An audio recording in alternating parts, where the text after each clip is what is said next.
Uma imagem, somente uma imagem. O que foi feito ao líder da primeira revolta dos negros em 1906? Uma outra imagem, 70 anos depois, uma única imagem que deu a volta ao mundo: o massacre das crianças em Soweto. Do massacre em si só existem 3 curtas sequências em filme, incluindo esta muito curta. Uma outra. Virtualmente a mesma imagem, com uma duração um pouco maior.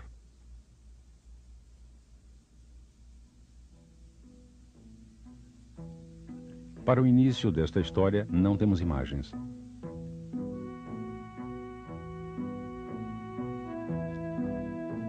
Tampouco imagens dos primeiros colonizadores, protestantes calvinistas, holandeses, escandinavos e alemães, que se estabeleceram aqui no Cabo da Boa Esperança no meio do século XVII. Nem imagens da chegada dos britânicos 2 séculos depois, rechaçando os seus predecessores. Nenhuma imagem, mas uma reconstituição dos milhares de colonos fugindo com seus rebanhos, fuzis, bíblias e escravos para se estabelecerem em novas regiões mais ao norte.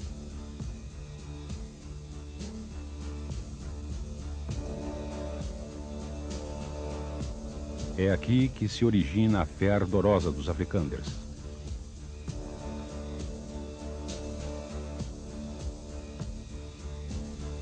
Não existem imagens da guerra contra os Zulus nos territórios novos.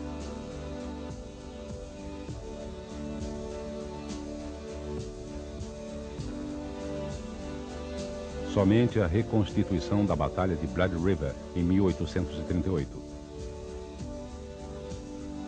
Apenas 500 colonos enfrentam 13.000 guerreiros Zulus do chefe Dingane. 500 contra uma massa de 13.000 Zulus. Eles rezam a noite toda. Eles têm Bíblia, fuzis e canhões. Deus ouviu as suas preces. Deus lhes deu a vitória.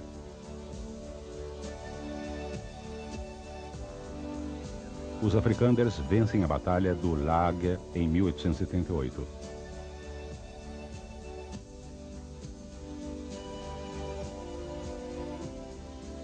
Em 1870. As primeiras fotografias nos novos territórios ao norte ocupados pelos Afrikanders são encontradas jazidas de diamantes. E 5 anos mais tarde, minas de ouro, que são avaliadas as mais ricas do mundo. Chegam os banqueiros ingleses e judeus. Minas e fábricas prosperam, mas com a abolição da escravatura, a falta de mão de obra. Em seguida, vem a primeira lei que dá aos brancos as melhores terras. As imagens mostram negros sendo enxotados de suas fazendas e levados para cidades e fábricas, onde se transformam em mão de obra fundamental.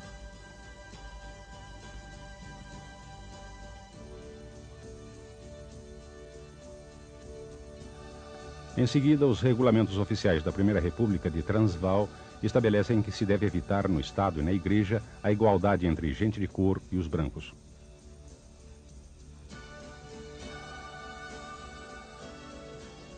Em 1899.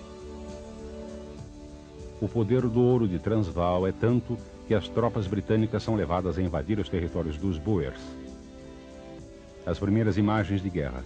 O primeiro filme de guerra na história.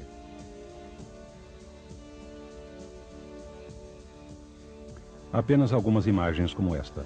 A rendição de um general Boer preso e levado numa carroça. A guerra dura 2 anos. Os britânicos queimam fazendas, plantações e rebanhos.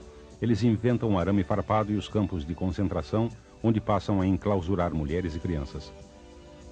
E as vítimas de guerra incluem 22.000 crianças mortas nos campos.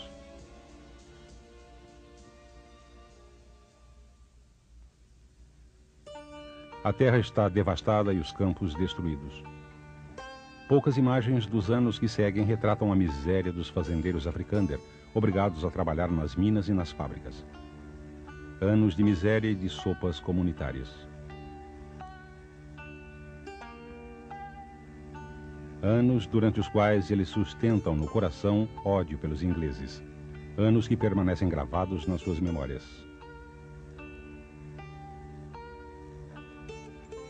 Você pode ser pobre, pertencer ao proletariado, mas mesmo assim você é um homem branco. Você não quer conviver com os negros. Você deseja os melhores empregos. Afinal, você é um africânder. Então, em 1910, você se une aos britânicos para formar um Estado Unido que faça parte do Commonwealth, a União da África do Sul.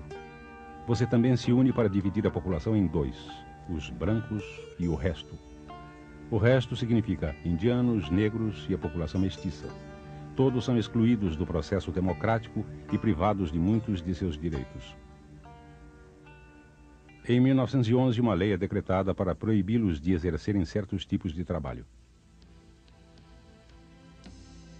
Já desde 1912, um grupo de negros pertencentes às poucas famílias abastadas e educados em escolas cristãs se encontram e formam o Congresso Nacional Africano para combater a segregação, o tribalismo e a rivalidade racial. O objetivo é formar uma sociedade unida e não racial. Eles mandam uma representação a Londres para exigir o direito de voto para os negros e a anulação das primeiras leis segregacionistas. Eles não são ouvidos. Em Londres, ninguém está escutando. No ano seguinte, Londres decreta uma lei que concede 95% das terras à minoridade branca e deixa somente 5% à população negra. A lei também não permite a possibilidade dos negros se desenvolverem em outras áreas. As terras concedidas aos negros são, obviamente, as menos férteis, sem jazidas de minérios, sem ouro e diamantes. Nesta época, depois da Primeira Guerra Mundial, a União da África do Sul recebe o mandato da Liga das Nações para administrar a colônia alemã a noroeste do país, a futura Namíbia, rica em diamantes.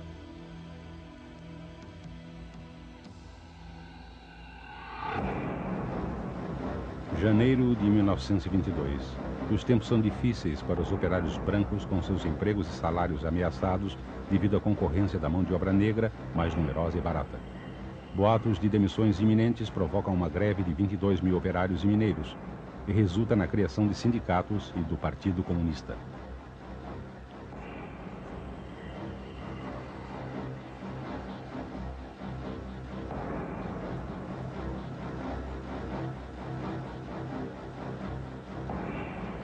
Barricadas são erguidas. A lei marcial é instaurada. Batalhas de rua, enforcamentos. Ordem e calma restabelecidas. Em 1923, 24 e 27, uma série de leis limita ainda mais os direitos das comunidades negras em matéria de trabalho, residência e até de relações sexuais. Os anos 30 passam. Tempo de trabalho árduo para os africânders. Trabalhar bastante, ser virtuoso, ir à Europa e receber um pouco de instrução, igual aos ingleses. Escolhem a Alemanha por detestarem exploradores e capitalistas ingleses e judeus. Na Alemanha, naquela época, se houve uma variedade de teorias reconfortantes relativas a uma sociedade perfeita, na qual as diferenças entre as raças devem ser respeitadas conforme a Bíblia. É da Alemanha que vem a ideia de um sistema que protegerá a integridade da raça e cultura africânder. O sistema é chamado de Cristianismo Nacional. Dr. Malan, pastor e diretor de jornal, é do Partido Nacionalista. E em 1948, a despeito da devastação da Alemanha nazista, vence as eleições e toma posse.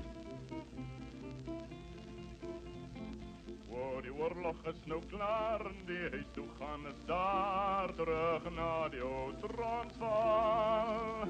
My hart lag vir my en ek sal so al te bly haar soentjies met myne betaal. O bring my terug na die ou Transvaal, daar waar my Sare woon. E agora, igual aos pioneiros do Laga, vai se poder proteger o futuro da sociedade africânder contra invasões e construir o sistema desenvolvido pelo bom Dr. Verwoerd, primeiro-ministro e pai do apartheid. Our policy is one which is called by an Afrikaans word apartheid. And I'm afraid that has been misunderstood so often. It could just as easily and perhaps much better be described as a policy of good neighborliness. Accepting that there are differences between people, And while these differences exist, and you have to acknowledge them, at the same time, you can live together, aid one another, but that it can best be done when you act as good neighbors always do. Bons vizinhos, certamente, mas cada um do seu lado. Já em 1949, uma lei é introduzida proibindo relações sexuais e mesmo casamento entre os brancos e os não brancos. Um ano depois, uma lei é decretada e divide a população em categorias raciais. Os brancos de um lado, não brancos, pretos, indianos e mestiços, do outro. Uma terceira lei interdita o Partido Comunista.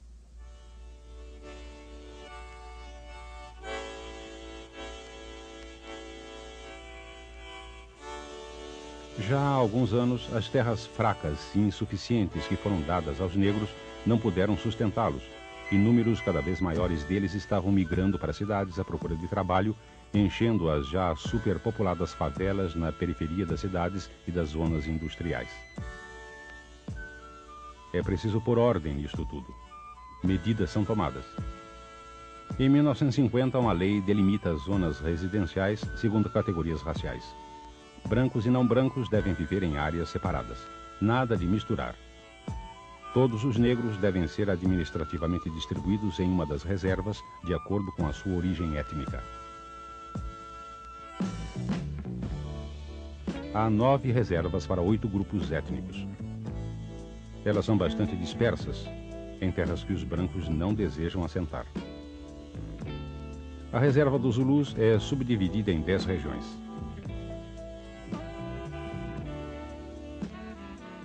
O território de Bofu-Tatsuana em 7. As reservas serão administradas pelos negros, e a lei prevê que elas se tornarão autônomas, em seguida independentes, e eventualmente desaparecerão aos poucos do mapa oficial da República da África do Sul por simples transferência administrativa. O objetivo final desse processo é ter uma África do Sul 100% branca.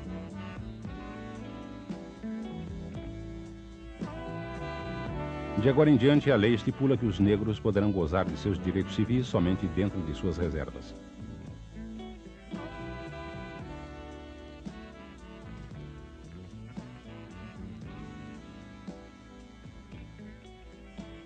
O acesso às áreas brancas, que representam 87% do país, é somente autorizado para lá trabalhar.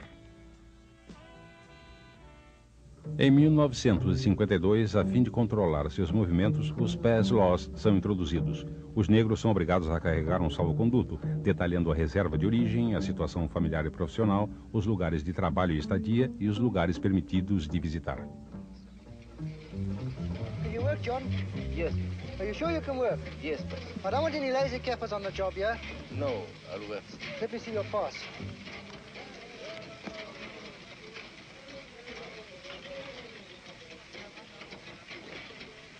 But his permission to seek work has expired already. But can't you do something for him, sir, please? Do you know you can be arrested walking around with your passbook like this? Yes. Do you know that? Yes, boss. They can send you to the farms. They can send you out to Johannesburg. Yes. Well, you take this to the pass office and get it fixed up. Qualquer infração destas leis é passível de apreensão e condenação.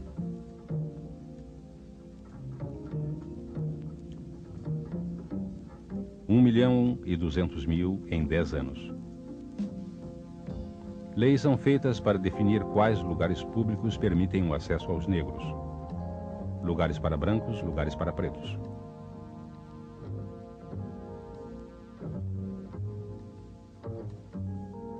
Uma outra lei estabelece condições de educação para os negros, mais básica do que para os brancos e 20 vezes mais barata. Afinal, comenta o primeiro-ministro, não é dito na Bíblia que tais pessoas são apenas cortadores de lenha e carregadores de água? Então, para que desejariam ter estudo? Now, just show me how to rub this. Show us the rubbing.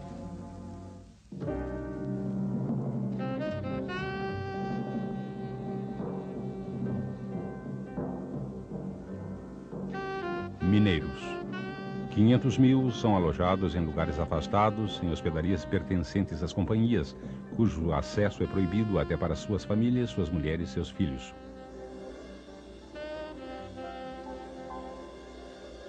Eles vivem sozinhos, longe das famílias que ficaram nas reservas.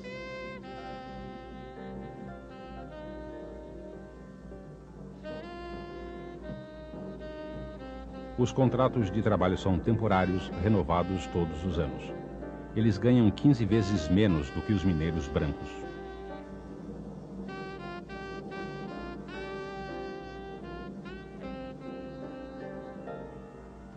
Em hospedarias iguais a estas, vivem também os novos operários vindos do interior.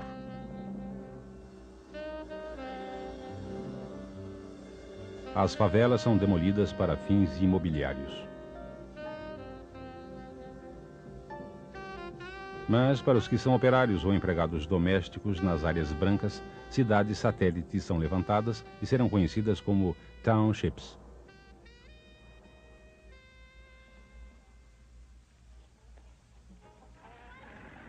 Sophiatown, que fica nos subúrbios a oeste de Joanesburgo, é um pouco diferente. Os negros têm direito de construir ou comprar casas. Um bairro cheio de vida, música, alegria, a despeito da pobreza.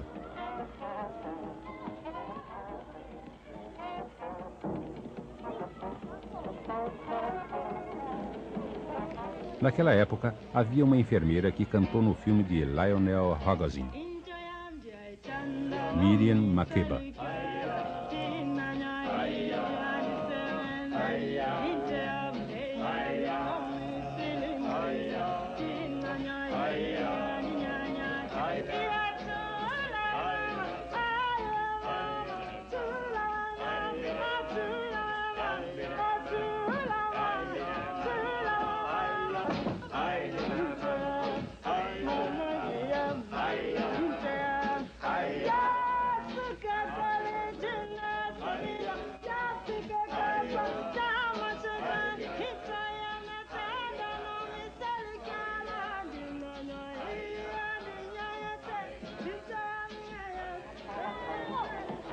Mas Sophiatown, com seus negros, seu barulho e sua música, está próximo demais para seus vizinhos.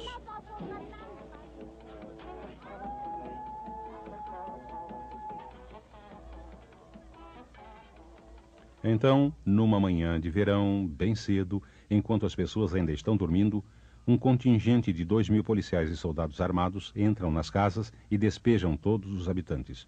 Fora. Vão embora. Esta terra não pertence a vocês. Estas casas vão ser demolidas.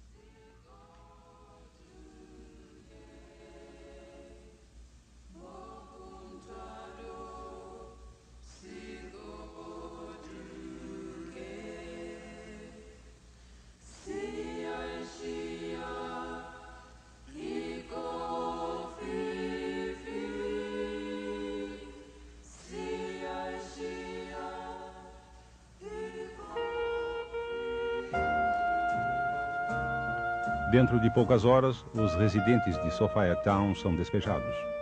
Os 60.000 habitantes são transportados à força para um lugar construído para eles, bem distante do Distrito Branco. Um distrito novo, limpo, com fileiras de casas brancas. Soweto. Sophiatown é apagada do mapa. Um distrito novo só para os brancos toma seu lugar e se chama Triumph.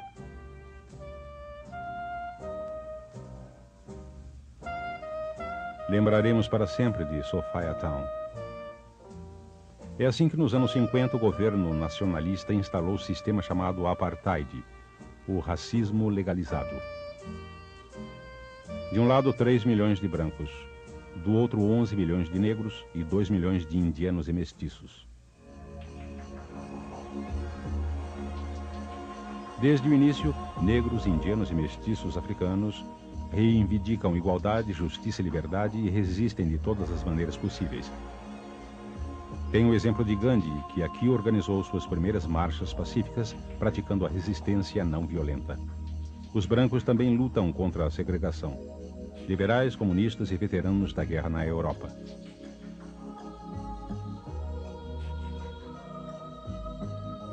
Denunciam o fascismo como a conclusão lógica da ideologia do Partido Nacionalista.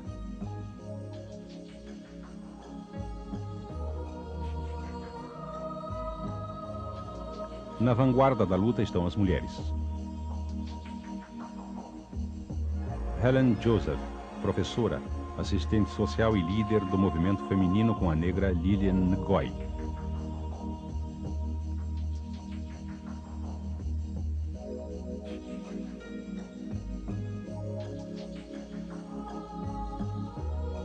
Estas mulheres são rochas, fortes e indestrutíveis.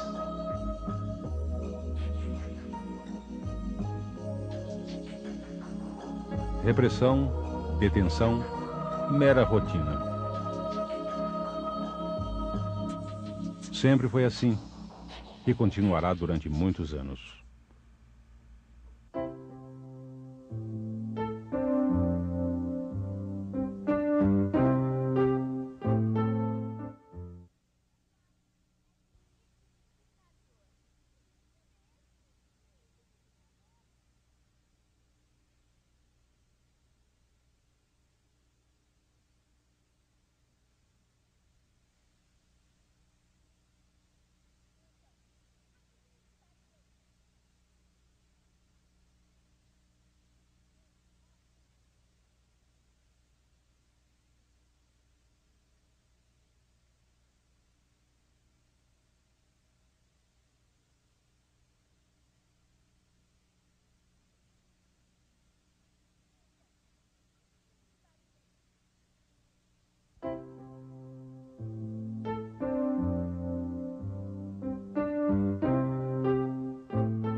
Filmado ilegalmente por um testemunho, o julgamento de 156 militantes por autotraição.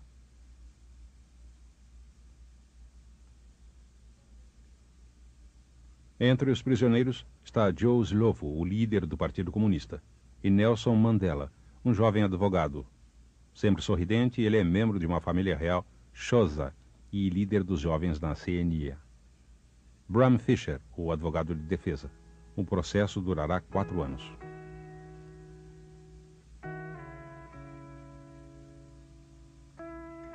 Destituído de seus direitos cívicos e em confinamento domiciliar, Mandela consegue autorização para sair 3 dias e se casar com a jovem enfermeira Winnie. Durante aqueles 4 anos, Mandela é pai 2 vezes. Apesar de tudo, há dias felizes.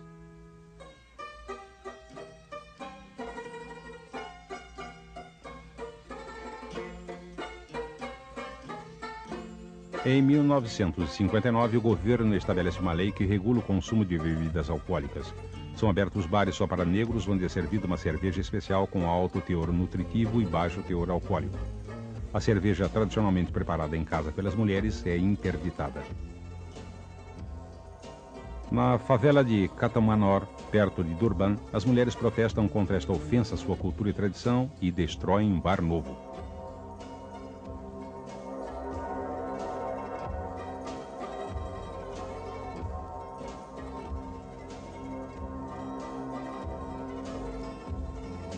Duas mulheres morrem. 1000 são presas. Os maridos contra-atacam, cercam e matam 9 policiais.